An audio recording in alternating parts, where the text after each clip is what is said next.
사도행전 17장 신약성경 218페이지 사도행전 17장 24절에서 25절 말씀입니다. 찾았으면 한 목소리로 같이 읽겠습니다. 우주와 그 가운데 있는 만물을 지으신 하나님께서는 천지의 주제시니 손으로 지은 전에 계시지 아니하시고 또 무엇이 부족한 것처럼 사람의 손으로 섬김을 받으시는 것이 아니니 이는 만민에게 생명과 호흡과 만물을 친히 주시는 이심이라. 아멘. 사도 바울이 도착한 그 아덴에 대해서 지난번에 이제 말씀을 드렸습니다. 수많은 우상들을 위해서 이제 밤낮으로 제사가 드려지는 그런 이제 도시 전체가 마치 이제 하나의 거대한 제단과 같은 그러한 곳입니다. 아덴 사람들은 그래서 자신들이 섬기는 그 신들의 기쁨과 행복을 위해서 자신들이 존재한다 이렇게 생각을 했습니다.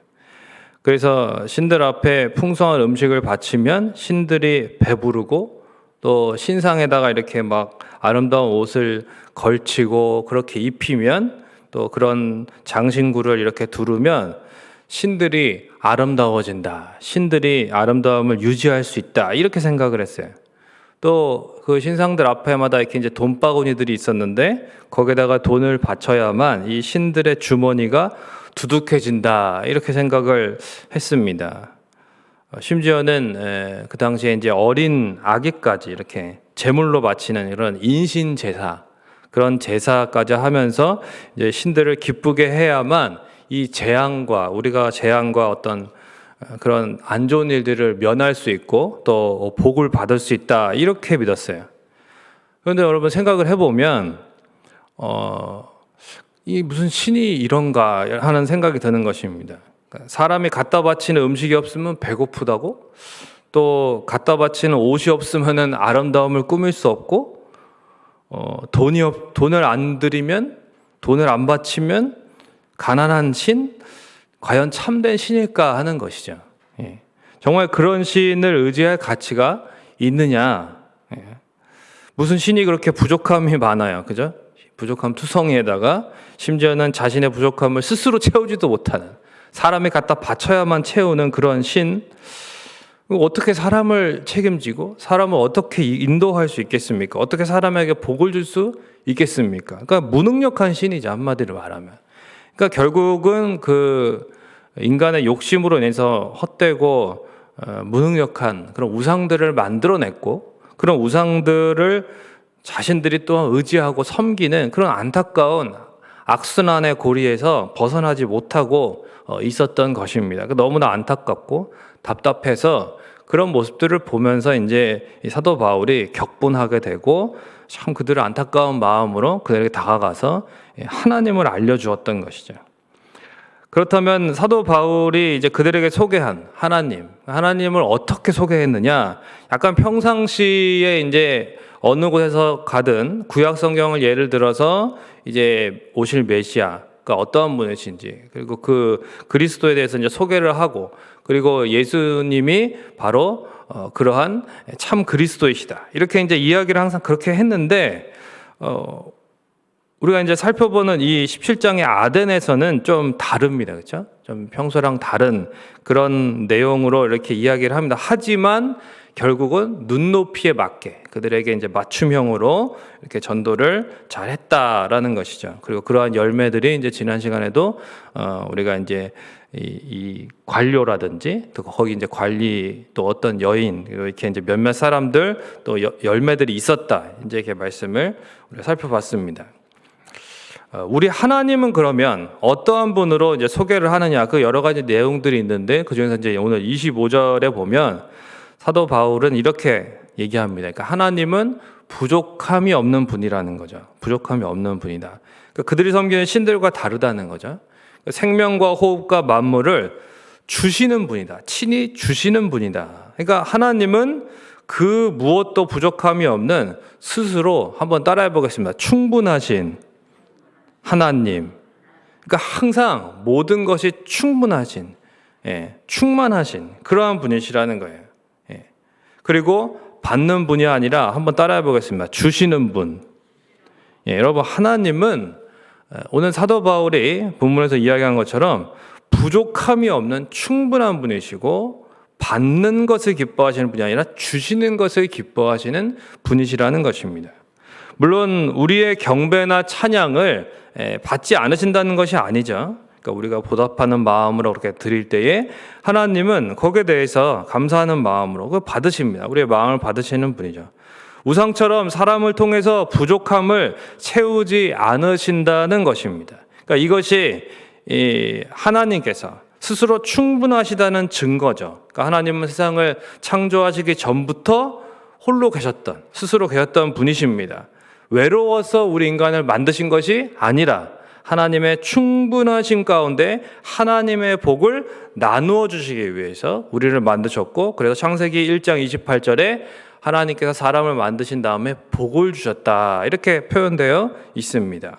하나님은 스스로 충분하신 분입니다. 하나님은 우리에게 참된 행복을 주시기 위해서 우리를 창조하셨습니다. 하나님은 주시는 분이십니다. 정말 주시는 분이라면 그러면 왜 제사들을 어떻게 드려야 되는지 그렇게 자세하게 레위기에 보면은 그죠? 그렇게 기록을 해놨느냐? 겉으로 보면은 하나님이 우상을 어떤 우상과 별 차이가 없는 것처럼 그렇게 느껴집니다. 그러나 결국 그렇지 않죠. 하나님은 너무나 다르신, 우상과는 비교할 수 없는 분입니다. 다시 말씀드리지만 우상들이 사람에게 재물을 받는 것으로 자신들의 부족함을 채우려고 했다 그랬죠. 그런 신들이라 그랬어요. 그 헛된 신이죠. 하지만 하나님이 제사를 명령하신 것은 이건 뭐냐면 바로 우리를 위함이에요. 우리를 위함. 하나님을 위해서가 아니라 우리를 위해서 제사를 주신 것입니다. 바로 구약시대 이스라엘의 이런 제사의 제도를 통해서 대속의 원리를 가르치신 거예요. 대속이 무엇입니까? 대신 속죄함을 받는 것이죠. 그래서 예수 그리스도의 대속을 나중에 깨닫고 다 믿을 수 있도록 하시기 위해서 주님께서, 하나님께서 그렇게 제사 제도를 우리에게 주신 것이다. 또한 구약시대에 이스라엘 백성들에게 주셔서 가르치셨다라는 것입니다. 바로 우리의 구원을 위해서 주셨던 것입니다. 그렇다면 하나님의 이 주심, 하나님이 주신다고 하는 것의 최고가 뭐냐? 최고는 바로 그렇죠. 여러분 잘 아시는 것처럼 독생자 예수 그리스도를 주심입니다.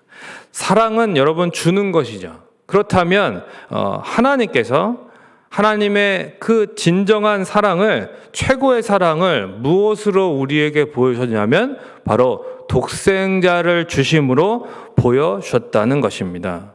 어떤 교회에 이제 한 남자 집사님이 계셨어요.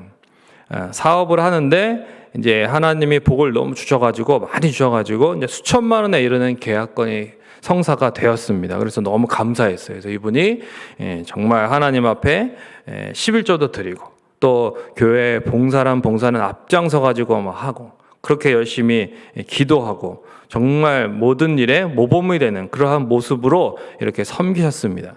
그렇게 이제 1년이 지났습니다. 또 이제 중요한 계약을 앞두고 있었습니다. 목사님 찾아와서 기도 부탁을 하는데, 목사님, 이번에는 정말 제 인생의 가장 큰 계약입니다. 수억 원의 계약인데, 지금까지 어려운 시기에 정말 하나님이 잘 이겨내게 하셨는데, 도와주셨는데, 이번만 되면 정말 저희 회사가 이제 탄탄대로에 이제는 중견그룹의 중견회사에 기업에 들어가게 됩니다. 그러니까 이번에 꼭 돼야 돼요. 목사님 꼭 좀 기도 좀 많이 좀 해주십시오. 그러면서 목사님 앞에 이제 기도도 받고 그렇게 이제 돌아갔습니다. 이렇게 이제 시간이 흘렀습니다. 몇 주가 지났는데 그렇게 모든 예배에 안 빠지고 또 모든 봉사에 앞장서시던 그 집사님이 갑자기 어느 날부터 안 보이기 시작하시는 것입니다. 전화도 하고 찾아도 가보고 그렇게 목사님이 문을 두드려 봐도 항상 없다고, 지방 출장을 가 계시다, 이런 얘기만 들을 수 있었습니다. 그 아내분한테. 그렇게 이제 시간이 결국은 못 만나고 연락도 안 되고 시간이 흘러서 6개월이 지났는데 그 6개월이 지난 다음에 다시 교회에 나타나신 그 집사님의 모습은 살이 굉장히 많이 빠져 있었고 그리고 이제 못 알아볼 정도였다는 거죠. 그래서 이분이 교회 오신 것을 보고 사람들이 놀랐습니다. 그래서 이분이 오자마자 이제 목사님 방에 먼저 들어가서 얘기를 한참 나누다가 이렇게 나오셨고, 그리고 이제 오전 예배 후에 남전도회 모임을 참석하게 되었는데, 사람들이 다 궁금해하니까 이제 자기가 왜 그동안 6개월 동안 교회에 안 보였는지 이제 이야기를 하게 되었습니다. 그러면서 이렇게 이야기했습니다. 저는 지난 6개월 동안 방황의 시간을 가지게 되었습니다. 사실 제가 하는 사업은 잘 되고 있었어요. 그런데 중요한 계약건을 앞두게 되었고 이것만 성사되면 이제 앞으로 걱정이 없겠다. 이렇게 정말 열심히 하나님 앞에 하나님 도와달라고, 이번에 꼭 도와달라고 열심히 기도했습니다. 그런데 계약은 성사되지 않았고 회사가 그 일로 인해서 어려워지게 되었고 결국 회사는 어려운 길에서 벗어나지 못해서 부도가 났습니다. 너무 많은 손해를 보았고 저는 하나님이 너무나 원망스러웠습니다.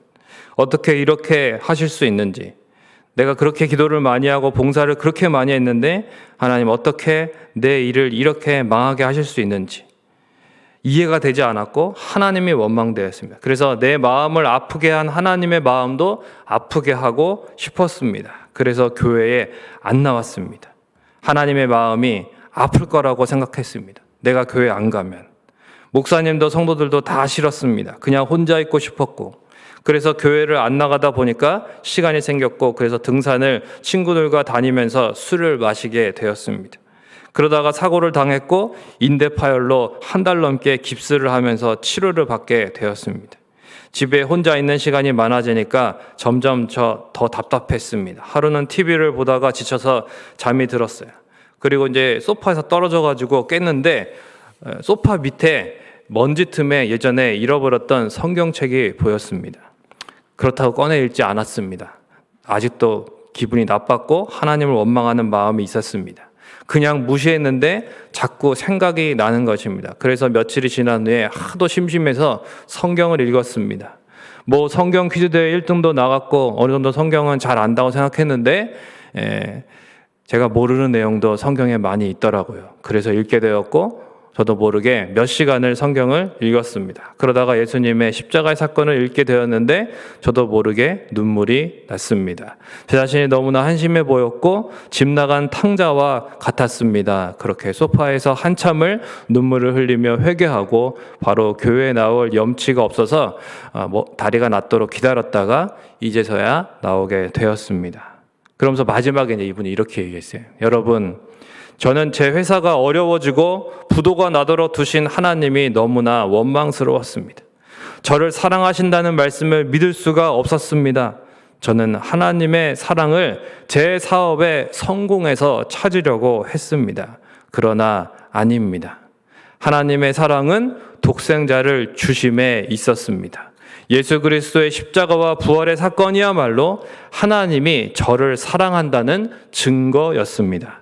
저처럼 하나님의 사랑을 엉뚱한 곳에서 찾지 마시고 성경에서 예수 그리스도에게서 찾으시기를 바랍니다. 라면서 이렇게 이야기를 했을 때 이 이야기를 하신 분이나 또한 그 자리에 참석했던 모든 남전도의 분들이 눈물을 흘리고 그리고 같이 회개하는 기도를 드렸다고 하는 것입니다. 왜냐하면 그 얘기가 남 얘기 같지 않았던 것이죠. 말씀을 맺겠습니다. 하나님은 스스로 충분하신 분이십니다. 주는 것을 기뻐하시는 분이십니다. 그리고 하나님의 주심의 극치는 바로 독생자를 주심입니다. 여러분, 하나님이 독생자를 주셨습니다. 그렇다면 그 무엇보다 하나님의 그 사랑이 분명하게 나타난 것이죠. 죄인을 향한 하나님의 사랑의 증거입니다. 이러한 사랑의 주심으로 우리가 하나님의 자녀가 되었잖아요.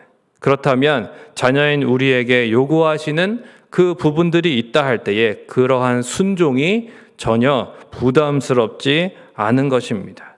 때로는 내가 가는 길이 힘들고 또한 때로는 내 뜻대로 되지 않아도 그것이 불평과 원망이 되지 않는 것입니다. 왜냐하면 하나님은 독생자를 주셨기 때문에 진정한 행복을 위해서 하나님은 우리가 순종을 배우기를 원하십니다. 순종을 통해서 우리가 하나님을 더욱 알아가고 하나님을 닮아가고 그 안에서 참된 행복을 누리며 살아가기를 원하십니다. 이러한 매 순간 주시는 하나님을 경험하고 누리는 복된 삶을 살아가는 저와 여러분이 되시기를 주님의 이름으로 간절히 축원을 드립니다. 찬송가 294장, 통일찬송가 416장 들으시고 통성으로 기도하시고 개인적으로 마무리하시겠습니다. 찬송가 294장 함께 드리겠습니다.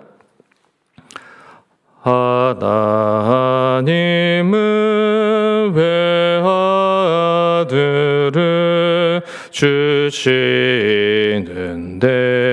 데까지 세상 사랑하니 참 사랑이로다. 하나님은 사랑이라 죄악에 빠졌던 우리까지 사랑하니 참 사랑 아닌가. 하나님을 배반하고 멀리 떠나느니 원수같이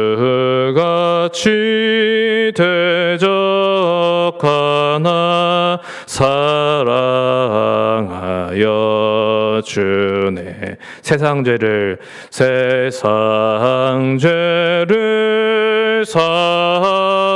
사시려 우리 죽을 대신 성자 예수 십자가에 고난 받으셨네. 하나님은 사랑이라 죄악에 빠졌던 우리까지 사랑하니 참 사랑 아닌가. 이 사랑에 감사하여 곧 주께 나오라.